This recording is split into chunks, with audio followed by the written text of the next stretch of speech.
Krishna, Krishna Krishna, Hare Hare, Hare Rama, Hare Rama, Rama Rama, Hare Hare.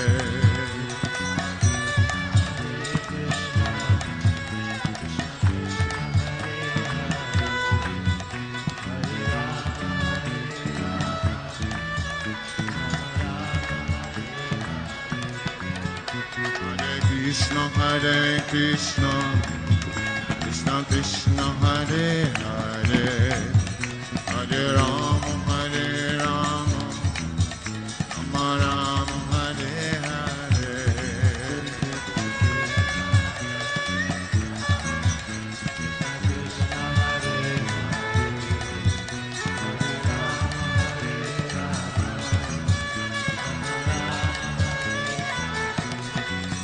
Hare Krishna, Hare Krishna, Krishna Krishna, Hare Hare, Hare Rama, Hare Rama, Rama Rama, Hare Hare Krishna, Hare Krishna, Krishna Krishna, Hare Hare, Hare Rama, Hare Rama,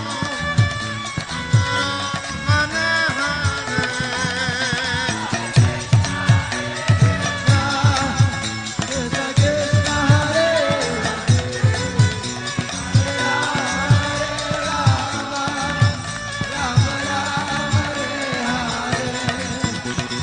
Krishna, Hare Krishna, Krishna Krishna, Hare Hare, Hare Rama, Hare Rama, Rama Rama, Hare Krishna, Hare Krishna, Krishna Krishna, Hare Hare, Hare Rama, Hare Rama, Rama Rama,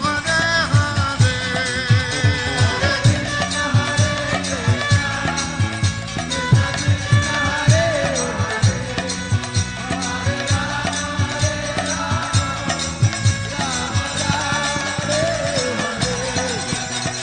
Krishna, Hare Krishna, Krishna Krishna, Hare Hare, Hare Rama, Hare Rama, Rama Rama, Hare Hare Krishna, Hare Krishna,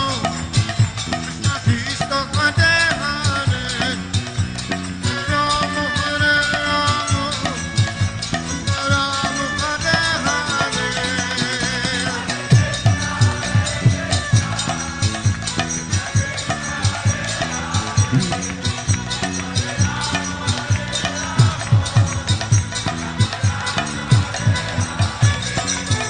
Hare Krishna, Hare Krishna, Krishna Krishna, Hare Hare, Hare Rama, Hare Rama, Rama Rama, Hare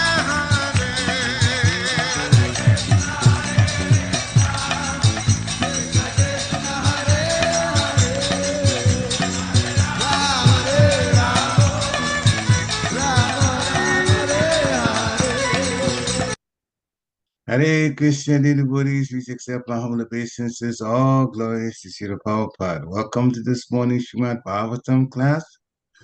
It's from Canto 2, Chapter 1, Text 27 and 28. And we're fortunate this morning to have Her Grace Vrindavanesvari Radhika from ISKCON, Philadelphia, to give a class. Hare Krishna, Mataji, please accept my humble obeisances. All glories to Srila Prabhupada. Hare Krishna. Please accept mine. All glories of Prabhupada. Good morning, everybody. Happy Friday. Hare Krishna. Yeah, so we'll just jump in, get started. Hare Krishna. Jaya Radha Madhava Punjabi Hari Jaya Gopi Jana Vallabha Jaya.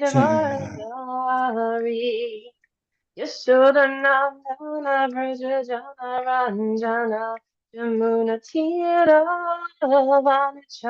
Vanachari Jaya Radha Madhava Sabihari Jaya Gopi Jana Vallabha Giravardhari Yashodanandana Vrindavana Ranjana Jamuna Tira Vanachari Jaya Radha Madhava Punjabi Hari Jaya Gopi Jana Vallabha Giravardhari Yashodanandana Brajadana Ranjana Jamuna Tira Vanachari Hare Krishna Krishna Krishna Hare Hare Hare Rama Rama Rama Hare Hare Hare Krishna Krishna Krishna Hare Hare Hare Rama Rama Rama Hare Jai Om Vishnupad Paramahamsa Parivrajagacharya Astacharya Sata His Divine Grace A.C. Bhaktivedanta Swami Srila Prabhupada Ki Jai Jai. Jai Om Vishnupad Paramahamsa Parivrajagacharya Astacharya Sata His Divine Grace Srila Bhaktisiddhanta Saraswati Thakur Jai Jai. Anantakota Vaishnava Vrinda Ki Jai Jai. Namacharya Srila Haridas Thakur Ki Jai Jai. His compounder Acharya Srila Prabhupada Ki Jai Jai. Prem Sikha host Sri Krishna Chaitanya Prabhu Nityananda Sri Advaita Gadara Srivasati Gaur Bhaktivinoda Ki Jai Jai.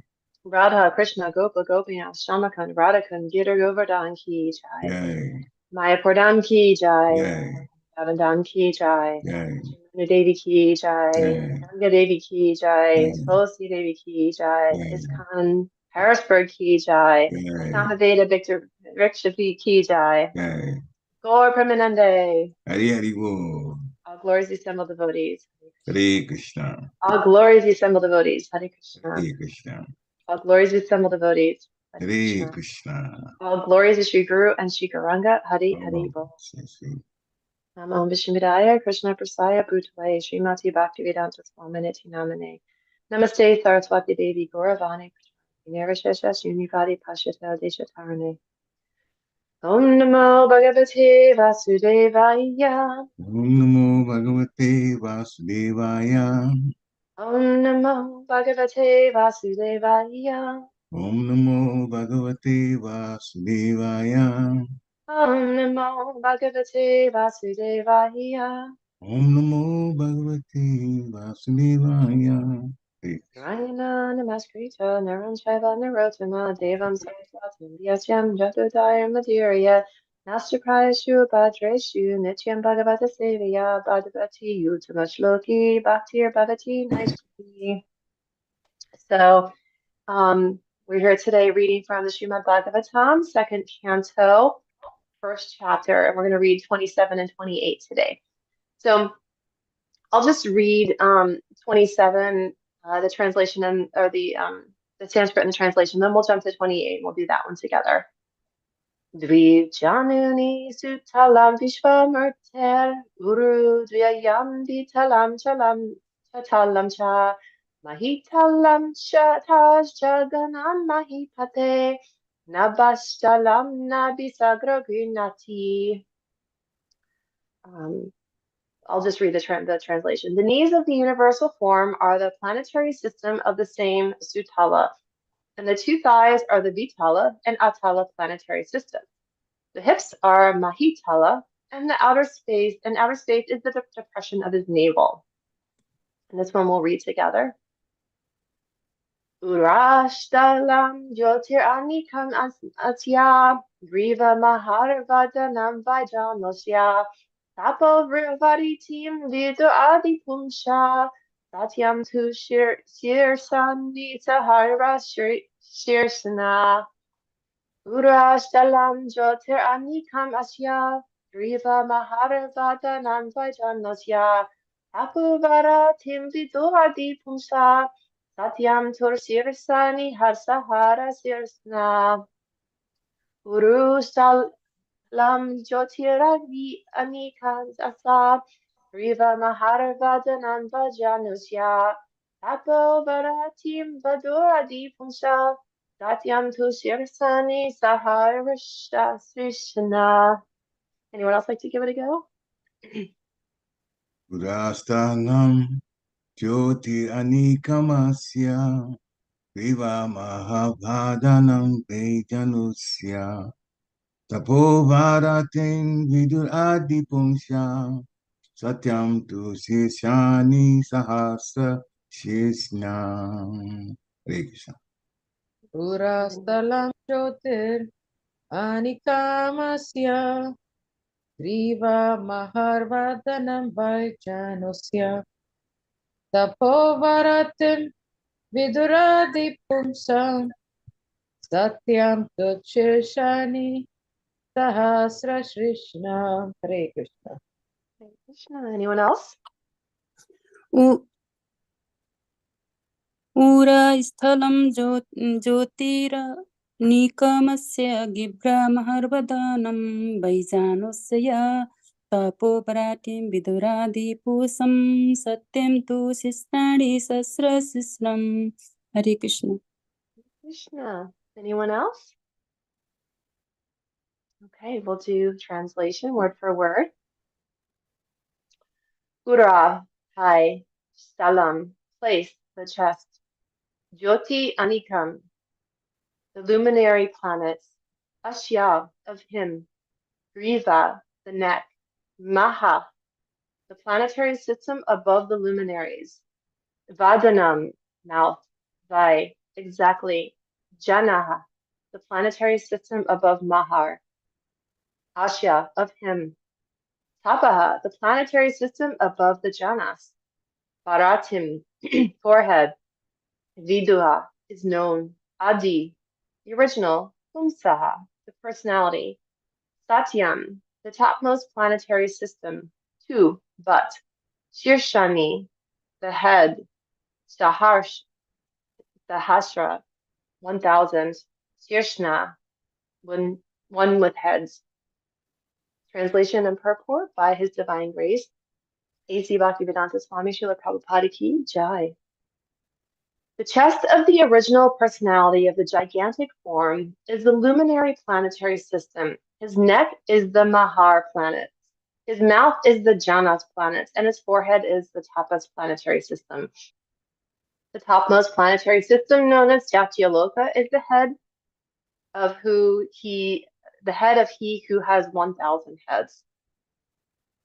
The effulgent luminary planets like the sun and the moon are situated almost in the mid-place of the universe, and as such they are to be known as the chest of the original gigantic form of the Lord. And above the luminary planets, called also the heavenly places of the universal directorate, demigods, are the Mahar, Janas, and Tapas planetary systems. And above all, the Satyaloka planetary system, where the chief directors of the modes of material nature reside, namely Vishnu, Brahma, and Shiva. This Vishnu is known as the Kshirodakshayi Vishnu, and he acts as a super soul in every living being. There are innumerable universes floating in the causal ocean, and in each of them, the representation of the Virat form of the Lord is there, along with innumerable suns, moons, heavenly demigods, Brahmas, Vishnus, and Shivas, all of them situated in one part of the inconceivable potency of Lord Krishna, as stated in Bhagavad Gita 10:42. So, Omegyana Tamran Jasyakinam Jana Shalaka Saksha Unmalatamina Tashmi Sri Gurave Namaha Sri Chaitanya Manovistam Stapitam Nina Bhutale Swayam Rupa Kadabmayam Dadadis Padvadandikam Jai Shri Krishna Chaitanya Prabhu Nityananda Shri Advaita Gadara Shri Gaur Bhaktivinoda Nama Om Vishnu Padaya Krishna Prabhupada Shrimati Bhakti Charismananiti Namanis Nidicheta Super Native Admanam Rasa Plutin Prabhupada Gata Pranam Bhakti Charapanam. So I'll read these two translations again, just so we can get the flow of it, and then we'll go back to kind of what we're, get a bigger picture of what we're talking about, and then we'll dive in a little bit. The knees of the universal form are the planetary system of the name Sutala, and the two thighs are Vitala and Atala planetary systems. The hips are Mahitala, and the outer space is the depression of his navel. The chest of the original personality of his gigantic form is a luminary planetary system. His neck is the Mahar planets. His mouth is the Janas planets, and his forehead is the Tapas planetary system. The topmost planetary system, known as Satyaloka, is the head of he who has the 1,000 heads. So in this chapter, Sukadeva Goswami King Parikshit had asked the question a little bit earlier in this chapter. He was saying, "Oh, Brahmana, please describe in full detail how and where the mind has to be applied and how the conception can be fixed so that the dirty things in a person's mind can be removed." So now remember, King Parikshit is being told to meditate on the Supreme Form. He has seven days left. And so here, Sukadeva Goswami is saying, he's answering him by saying, once you control the sitting posture, regulate the breathing process by the yogic pranayam, and thus control the mind and senses, and with intelligence apply the mind to the gross potencies of the Lord, called the Virat Rupa. Now, in this understanding of Krishna, the Virat Rupa is the universal form, and Krishna describes the universal form, and Arjuna has the opportunity to see their universal form, and so as a result, in chapter 11, it's described. So, but Prabhupada makes a very clear point about the universal form, that it's more for the unintelligent, for the unfaithful, and here Arjuna gives a bit of a progression to this conception of universal form, and then we'll kind of break down a little bit the head, the neck, the chest, the navel, all of that. But let's talk a little bit about the universal form as a concept, and then we can talk a little bit about how it's broken down in Srimad Bhagavatam. So Arjuna asks to see the universal form, and Krishna gives him Virat. He gives him the Divya Chakshu. He gives him the ability to see beyond his material sight. And so this ability, this Divya Chakshu, this divine sight, enables Arjuna to see this universal form. And in Bhagavad Gita, Arjuna, what is described that Arjuna saw was the universal form of unlimited mouths, unlimited eyes, unlimited wonderful visions. The form was decorated with many celestial ornaments and bore many divine upraised weapons. He wore celestial garlands and garments, and many divine scents were smeared over his body. He was wondrous, brilliant, unlimited, and expanding. And then Arjuna states that your form is difficult to see because of its glaring effulgence spreading on all sides like blazing fire or the immeasurable radiance of the sun. Yet I see this glowing form everywhere, adorned with various crowns, clubs, and discs.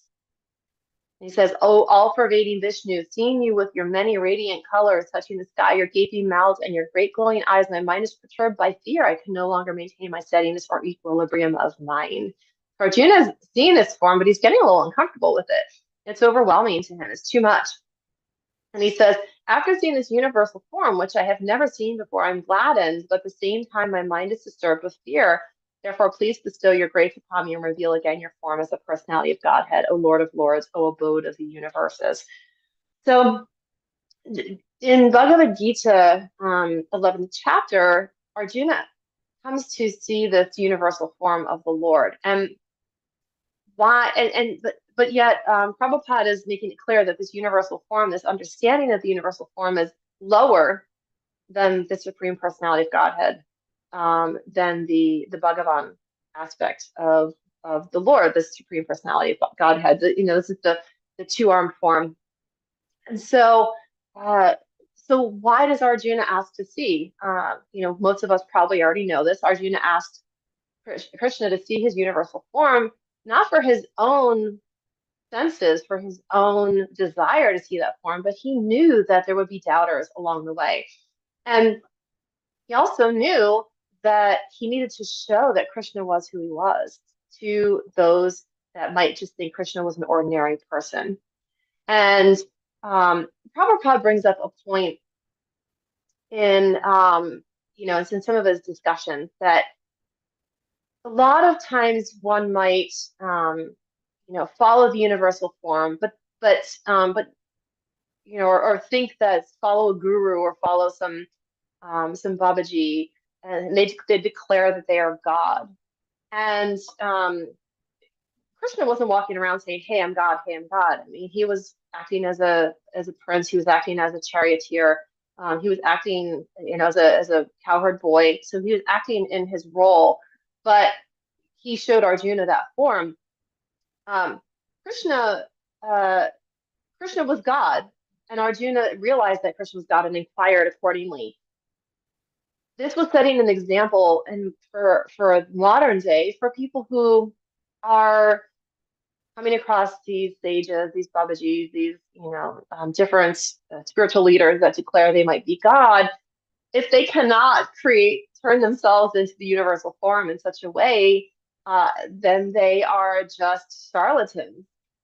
And so Prabhupada is helping us to understand that this transformation that Krishna makes on behalf or for the benefit of Arjunas is really to also dispel any of those misconceptions that we might have.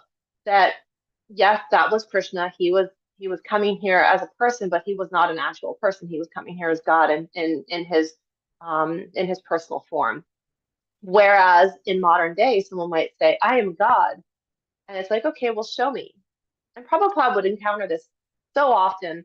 He would go to workshops or he would encounter people that say, "I am God." And then Prabhupada would say, "Okay, that's great. Can you lift this table with your pinky?" And they're like, "Of course not." "Well, then you're not God. You can't do any of this." "Can you turn yourself into the universal form?" "No, of course not." "Well, then you're not God. If you can't do these things, you're not God." And so Krishna was helping Arjuna provide that example for future generations and to help dispel any doubt as well. Now, getting back to the Virat Roop and the planetary systems, this is a very kind of complex topic to delve into, and the Srimad Bhagavatam goes into this even more so in later chapters. Getting into kind of understanding Krishna's body as the different planetary systems, as I said, it's a little esoteric, but it's a nice way to kind of visualize Krishna. And there's actually posters that are made and that you can see the different systems and the different planetary systems and how they all align. But in the 5th chapter of this second canto, there's a lot more detail on an understanding of the systems. And I'm going to just jump ahead to that for a minute because it does give us a little bit of insight into what all of this means. So in the 40th verse of the 5th chapter, it says, "My dear Narada, know from me that there are 7 lower planetary systems out of the total 14. The first planetary system, known as Atala, is situated on the waist. The second, Vitala, is situated on the thighs, and the third, Sutala, is on the knees. The fourth, Talatala, on the shanks. The fifth, Mahatala, on the ankles, and the sixth, Rasatala, on the upper portion of the feet, and the seventh, Patala, on the soles of the feet. Thus, the Virat form of the Lord is full of all planetary systems." So this is describing the lower planetary systems. And Prabhupada, in this purport, goes into a little bit more explanation than in the purport for today. And he says that, the situation is calculated from the earthly planetary system, which is called Burloka. So Burloka is Bhuvarloka, and the topmost planetary system is called Satyaloka. So again, this is very complex. And if you ever want to really dive into this, there's a devotee who passed away 20 years ago, maybe a little less, that named Sadhaput. and he wrote a whole series of books kind of dissecting this and studying these concepts of the planetary systems. And so I encourage you to read. I have a number of his books actually, and it's very interesting. It's very interesting to get into this aspect of the Bhagavatam. But this gives us the example of Burloka, which is where we are. And so knowing that we're kind of in this middle planetary system, but then you have Satyaloka, which is above. And in Satyaloka is where you have the residence of, the Vishnu, Brahma, and Shiva. And so this is kind of where they're taking residence. And they're governing from the highest planetary systems, of course, naturally, right? That makes sense. And that we're in the middle planetary system. More of the hellish planets are going to be at Krishna's waist and below. But Prabhupada continues on to say that all these planetary systems are scattered over the complete universe, which occupies an area of 2 billion times 2 billion square miles. So, it's again, this is like really, it's esoteric. It's hard to wrap our heads around. This is really for our knowledge, what we do with it in our daily bhakti practice. It's more about just saying, okay, I have an understanding of the planetary systems, and we can keep that tucked away as a general understanding, because it's not recommended for us to meditate on the parts of Krishna. Because the Virag group is not for bhaktis, for bhaktas. It's not prescribed, because we are a personal path, which means that we worship Bhagavan. We worship Supreme Personality of Godhead in his personal form. So we're going into this more so to give some scientific validation. Prabhupada was very interested in science in terms of the validation of the Srimad Bhagavatam, because scientists, Prabhupada pointed this out while he was on this planet, that scientists are constantly endeavoring to understand the universe. They're constantly endeavoring to travel into space, and using these telescopes and satellites, and now they're using rovers and bots and things to go into space to get a more clear understanding of space. But it's not even scratching the surface, because they're still in our very small planetary system. And to get a really full conception of all creation, it's beyond human ability. So we have to take that faith, from the place of faith, from Shraddha, that this is how it's set up, because we can't conceive of anything but what's in our limited view as humans. We're not ever going to be able to travel to Satyaloka, not in a physical sense. Yes, in a spiritual sense, but not in a physical sense. We're not going to be able to do that. We're not going to be able to send satellites to Satyaloka and explore and take samples of Earth, the soil, and bring it back. And that's not going to happen. We're only limited to just the planets, literally the planets in our tiny, tiny little solar system at this point. So, but we're so curious. Humans are just such curious beings, aren't we? And because we're so curious, we just want to know. We're inquisitive. We inquire about things. So this is provided for the inquisitive. It's provided for those who want to know more, but we don't have the tools, the material tools, mechanical tools to gather this information. So the Srimad Bhagavatam was put together. It was assembled. It's the highest, most nectarian of all of the shastras. It was assembled in order to provide this understanding, and help humans take it on faith. This is how things are set up. Science is slowly starting to unravel some of the mysteries, but they're not even scratching the surface. But it gives at least a launch pad, so to speak, for having a better understanding of the universal form, the universe, and the and the positioning of all the planets. So here, here Prabhupada continues on by saying that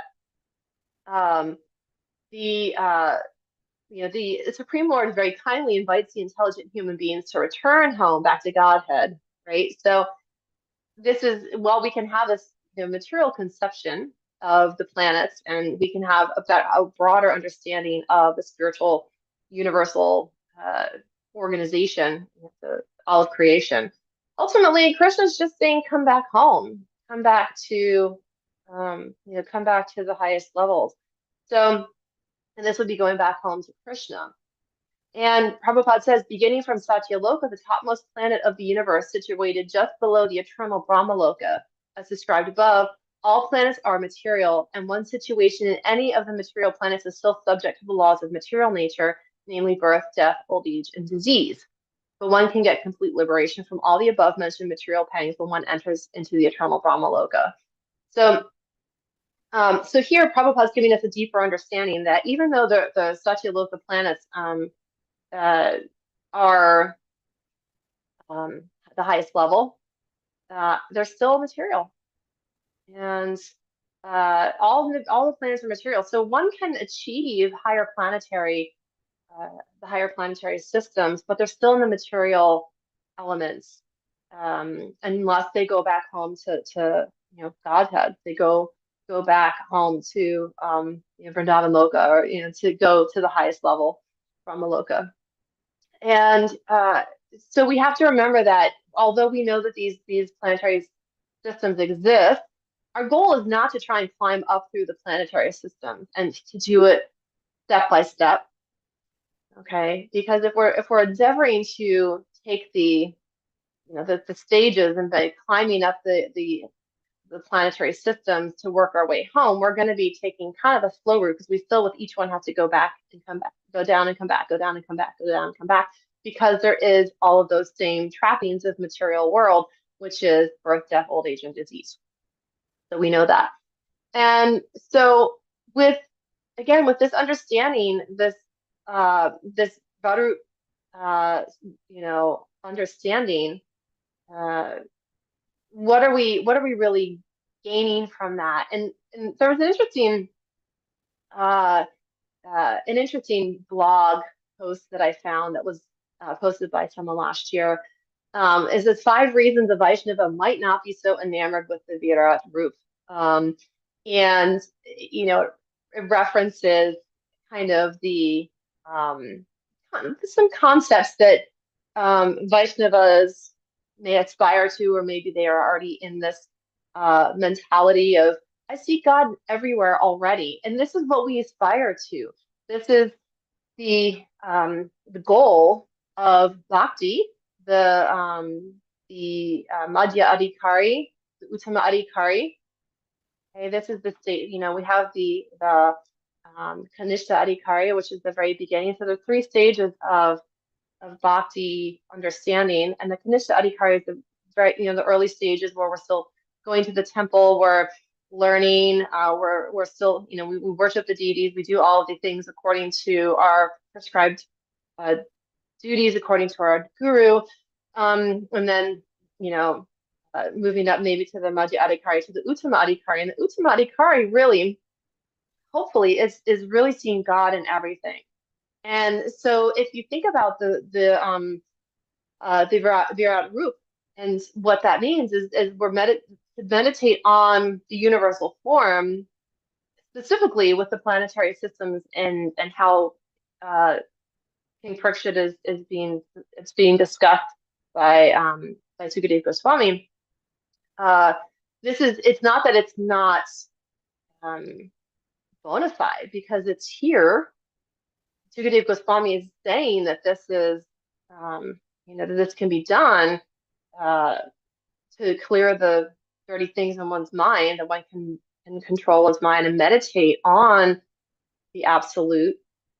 However, in order for us to truly advance in our bhakti, we really want to see Krishna, see the universal form in everything, to see Krishna's energies in everything, but really meditating on that personal relationship. And that personal relationship is where bhakti, that's the kind of the crux of bhakti yoga, is meditating on that personal relationship. So so going back to the point of, we have this we have this conception of, I see God in everything. That's a goal, and that's something we can aspire to, is to see super soul. And the super soul itself this is an expansion of the Lord. The super soul is it is Krishna's limbs, it's Krishna's everything.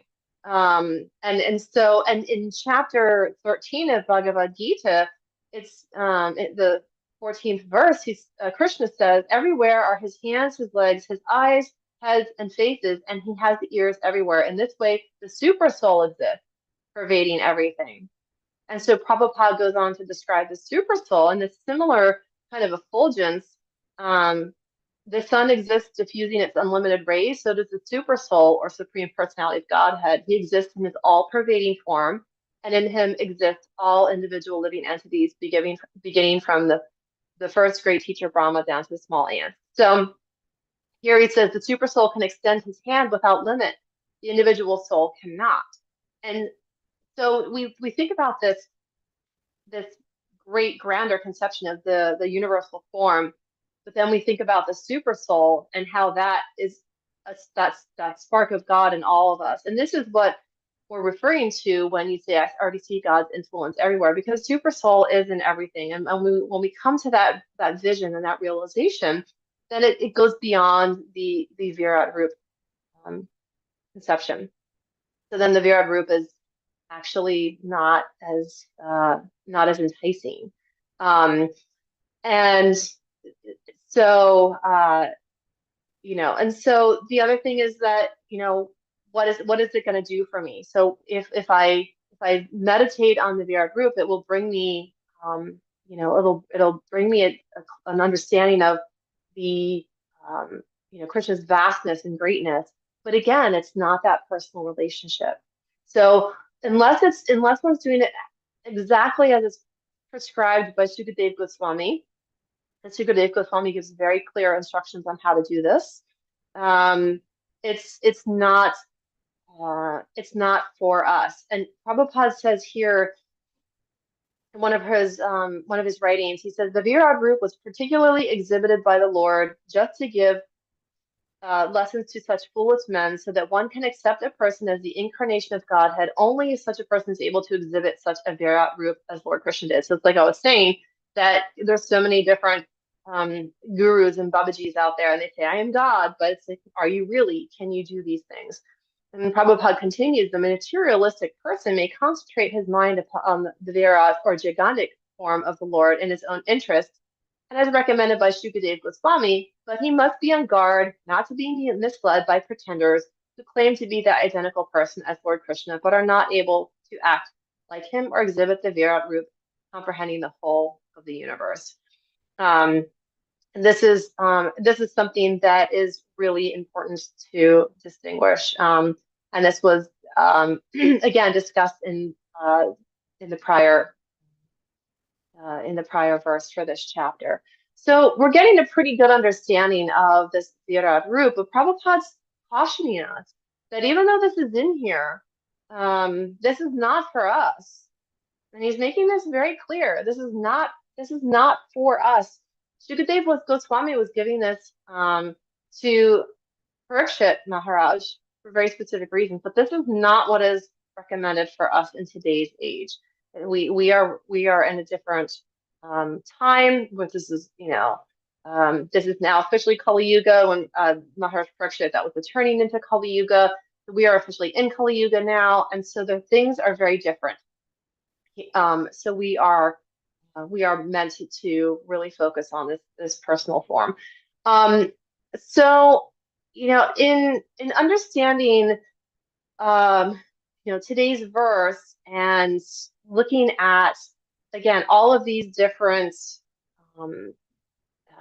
aspects and the alignments of Vishnu or of Krishna and the planets, it is there for us to have an understanding of the universe and creation as well. And like I said, this Bhagavatam goes into creation pretty intensely, but it's hard to wrap our heads around. I heard another speaker in a Bhagavatam class a while back say, like, he was talking about certain cantos and how, getting into some of the aspects of creation and understanding of the Lord, it's like no one wants to go there, right? It's just it's a tough understanding because it's so complex. It's very esoteric. It's very deep, and it's a vision and an understanding that is beyond most human conception. So we have to take it at face value with faith, very much with faith, that this is what's happening. This is what is actually unfolding in the universe. So like I said, it's something that we can look at. We can meditate on it only in the essence of understanding the cosmic manifestation. But we really want to focus on our own personal relationship with the Lord, and that personal relationship with the Lord is ever evolving, and we still do have Paramatma. And Paramatma is the super soul within us, and that is another understanding and expansion of the Lord as well. So we have the effulgence, we have the Paramatma, we have the Supreme Personality of Godhead, and in the Paramatma understanding, the super soul is in our hearts. We're getting that connection through the super soul and the soul sitting next to each other in our hearts, and so so this is really it. So because like I said, because it's a very complex topic. It's not. It's a little esoteric, but it's also not for our personal sadhana. It's more for just our for our understanding. Gyan is important in bhakti. We need to have gyan. We should not be following blindly. So this gyan yoga, this understanding and knowledge of Krishna is what helps us have more faith and helps us give more context to our internal relationship with the Lord. So I'm not going to belabor this much more because it's a high level topic. So I'm going to just open it up for discussion and see if there's any comments or thoughts on this topic for today. And I just welcome some insights on your personal perspectives on this. Hare Krishna. Thank you very much for a nice analysis of the universal form. And you made a point that the universal form for devotees is not for us directly. Gyan is good to know because sometimes we will meet somebody who may be a materialist and appreciates this form of the Lord, which is actually, they said it's imaginary, but that's what they can relate to.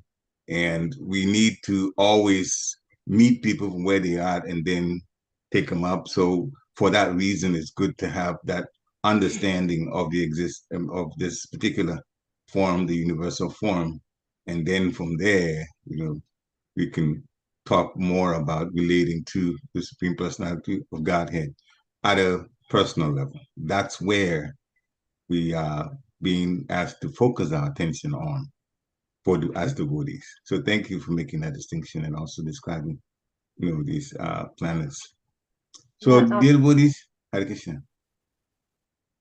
Yeah, so absolutely. I mean, I think that in my Prabhupada is always talking about the Mayavadi conception, the impersonal conception, and one of the reasons Prabhupada's always and Srila Bhaktisiddhanta Saraswati Thakur, Prabhupada's guru, his teacher, the whole argument with Mayavadis was, and Sri Chaitanya also was kind of led this argument against the Mayavadis.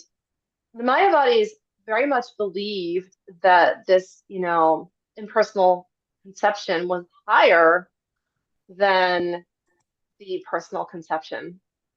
And that's where things get a little tricky. It's not that the Mayavadis are saying, oh, it stops at the impersonal form, and they're just not acknowledging any personal form at all. They're saying that the personal form is actually lower than the impersonal form. But in our path, we're saying no, actually, in fact, the impersonal form is lower than the personal form. So there's these two conflicting views of understanding around Krishna's energies and potencies. And it's I think it's important to understand that, because some people are just impersonalists because they don't know that there is a personal form. And I remember being in that space. I remember thinking that, oh, the impersonal, it's all there is. And probably God gives a nice example of that by describing the train. And some people that have that impersonal conception, it might not be Mayavads. They might just only be seeing the light of the train, the effulgence of the train, and not realizing that the train can actually come closer, and that there's things happening on the train. There's people, there's interactions, so that conception is not necessarily Mayavadi. It's because Mayavadis are very staunch in their perspective that they recognize the personal form, but they do not recognize it as the highest form of the Lord. And this is where it becomes very much a bit of a discussion, a discussion point, because we are very emphatic that no, actually, the personal form of the Lord is the highest, not the reverse.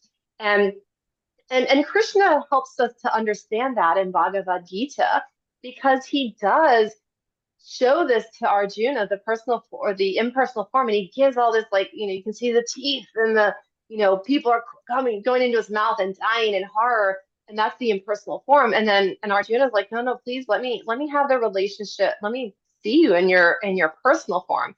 So, and Krishna's like, yes, and this is the form of the devotees.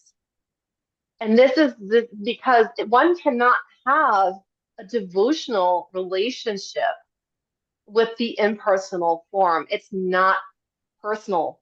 And so we have to worship the personal form of God if we're going to be in a personal relationship, right?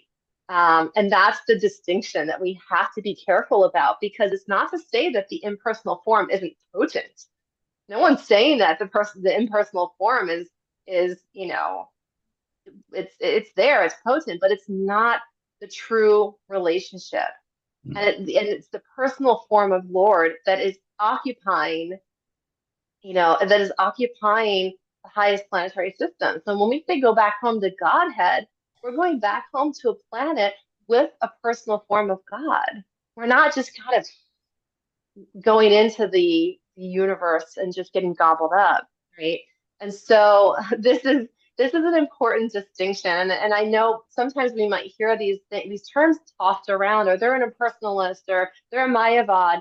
And I think it's important to understand the distinction that someone could be an impersonalist, but not necessarily a Mayavadi, because they just don't have the understanding of the personal form and of Paramatma. They think that's all there is. But a Mayavadi knows all of the aspects of Krishna, all of the aspects of God, but he reduces the importance of the personal form. And that's where it can get a little bit tricky. And a Vaishnava would say, absolutely not. No, I know that having a personal relationship with God is what will take me home. And so this is where the argument can get a little heated, right? And so I just wanted to put that out there for you, as kind of explain it a little bit. So anyway, that was my little soapbox for a moment. Hare Krishna. Thank you for making that distinction, the way the Mayavadis think. There is a chat message here from Brett. Hare Krishna, Mother, please accept my humble obeisances.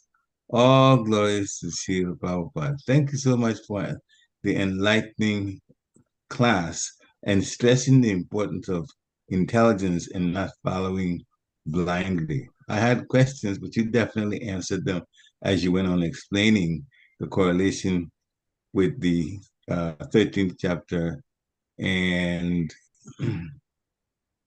and how the limbs of Krishna are all around us, and in the end, our direction of where we go, and the developing of our personal relationship to firm shraddha, to firm faith. Okay, so that was a nice summary of basically what you had talked about. Also, he's showing appreciation. He didn't have a question, but he just wanted No, to. thank you, Brett. Hare Appreciate that. Krishna, Dasi. I don't know if you can hear me because I'm at work and there's music, Yes, but yes, we do. Yes, we do. I had one question actually. Just reflecting on the class again, thank you so much. And really meditating on that Virat Rupa form and how, we see all these Babajis in India, they say, I'm Krishna. And I was just thinking how, like, in our movement, we are aspiring to be, Das Das Anu Das. And in that, that thought, I was thinking of Srila Prabhupada. Srila Prabhupada wasn't like those Babajis where he was like, I can, the Virat Rupa form, but he showed us, the limbs of how to be a servant. From the very beginning, all that he did for ISKCON, the cooking, showing how to clean, just everything Prabhupada did was what it was to be a servant. And then I was thinking what the G, just as a question, thinking of Arjuna in the chariot and how, Arjuna saw the universal form for our own benefit and how he was scared and, he wanted Krishna to go back to his two-armed form. So, just meditating on that, Srila Prabhupada being the perfect example of a servant and Arjuna, just wanting a friend, not wanting to necessarily see the universal form. How can we reflect on those two things and develop our Krishna consciousness? Because to me, Arjuna was afraid he had to do his duty, just as, we see Srila Prabhupada did the duty of being a servant. Not sure if that was it. No, that's a good question. Thank you. Yeah, Prabhupada was the perfect example of servants, and at times there were disciples that said, "You are God," and he said, "Absolutely not." And he was very firm with squashing down any conception that someone might say that he was God, or because he was very much adamant, "I am not God, I am a servant of God, and you must not confuse the two." With regards to Arjuna and being so bewildered on the battlefield and wanting to see Krishna as his friend, there are different relationships that um, one can have with the Lord, but they're elevated, right? So you have the you have the different rasas. You have the Satya, the friends, the Sankya's friend, and you have the Vatsalya, which is more of a parental, and then you have that Madhurya, that the love, the conjugal love of the Lord, and Arjuna was definitely falling into that friendship side. So since that was his, that was kind of the potency of Krishna being on the planet at the time, that he through his internal potencies, is kind of complex, but through his internal potencies, these different rasas were expressed, even with Mother Yashoda and Nanda Maharaj, that they had the parental relationship with Krishna, and they're like, "Oh, this is my little baby, it's my little baby boy," and they couldn't quite conceive of him as God, because but that was more from a Yogamaya covering over, kind of covering their eyes with the balm of love of God, because they only saw him in that relationship of friend or lover, Radharani, that conjugal relationship, the Mother Yashoda with the parental relationship. So those are demonstrating those different relationships. And so Arjuna had that relationship, and that was definitely from that Yoga Maya potency. For us in these material energies, it's not quite as simple to. So we have to really look at serving Krishna, serving in that relationship with Krishna, and focusing on our own building up our own sadhana around that relationship, and not focusing in too much on the friendship or the parental or the conjugal aspects of that relationship, because that's very elevated. However, Arjuna, even because of that Yogamaya not realizing that he was standing next to God, he was in that friendship mode. But then when Krishna revealed himself, and he was very, very humbled by that and realizing, okay, now I understand who you are. I'm very bewildered. And he then said, oh, this is overwhelming me. Please just let me take you back to your personal form. And we know that Arjuna did request the form of the Lord in the universal form because it was for the well-being of actually not just for us down the road, but there were for those that were witnessing on the battlefield so that they could convey this. So there was actually the witnesses that were on the battlefield during this time. They were witnessing this conversation. And so this was also for the benefit of them so that they could see this was actually God on the battlefield. So it was kind of marking that time as well that Krishna was actually there on the battlefield, and also for future dissenters and disbelievers. And so how do we deal with our own struggles in bhakti? Well, we just continue to increase our intelligence and understanding of bhakti and in that jnana mindset. But we need to focus on the bhakti aspect, and it's not about worrying about where we stand or what type of relationship that we have with the Lord, because that's not the point. We all want to be in that, like you said, the dasanudas. We want to be in that servant mode, just serving the Lord and continuously. And so we work toward that. We serve the devotees. We serve through the temple. However, we can do that service as it works in our also workings of our material lives as well. And because we are also in those marginal potencies of the Lord, not the internal, not the external, we have both. We have the marginal potencies as well. So we're kind of in this mixed space too. We're trying to work our way back home to Godhead. We're trying to deal with the modes of material nature because we're here in a material body. We're here in these material energies that are very challenging. They're very difficult to overcome. Krishna even says it himself. These modes of material nature are very difficult to transcend. And so we just continue to try to work ourselves toward the mode of goodness as often as possible, and work toward developing a relationship with Krishna through faith, through association, through chanting, working on all of our blocks and bad habits along the way. And gradually that will hopefully bring us to a place of bhakti. That was kind of a long answer, but I hope I covered everything. No, thank you so much, Mataji. Thank you.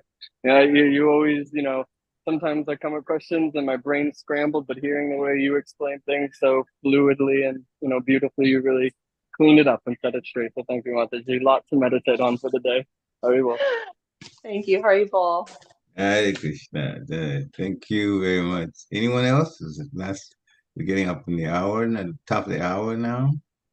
Any last questions, realizations? Looks like PD unmuted. I don't know who PD is. Oh, is that you? That's my cell phone. Oh, that's you. Oh, you were on the Harrisburg one before. Oh, okay. Yeah. It's kind of Harrisburg, but my cell phone, I use to monitor things. Gotcha. What everybody's seeing. If I'm doing things in the background, then I'm Great. aware of what's going on. Any last questions? If not, then thank you very much, Navneshwari Mataji, for this nice lecture, so much explanation. And yes, the universal form is the Bhagavatam talks about everything. Bhagavatam talks about everything, whether we need it or not for relation to know it, or we need it for just the knowledge. Bhagavatam covers everything, and this is one of those that the universal form is nicely explained here. Hare Krishna. Hare Krishna. Vanchakapatarubhishcha kripasindhive evacha ptitanam pavanebhyo vaishnavebhyo namo namaha. Shila Prabhupada ki jai. Have a wonderful weekend, everyone. Yep. Wonderful weekend for everybody. Hare Krishna. Hare Krishna. Thank you. Yes. Hare Krishna. Hare Krishna. Bless you, Prabhupada. Glories to Sri Prabhupada. Okay. Bless you, Prabhupada. Hare Krishna. Hare Krishna. Okay.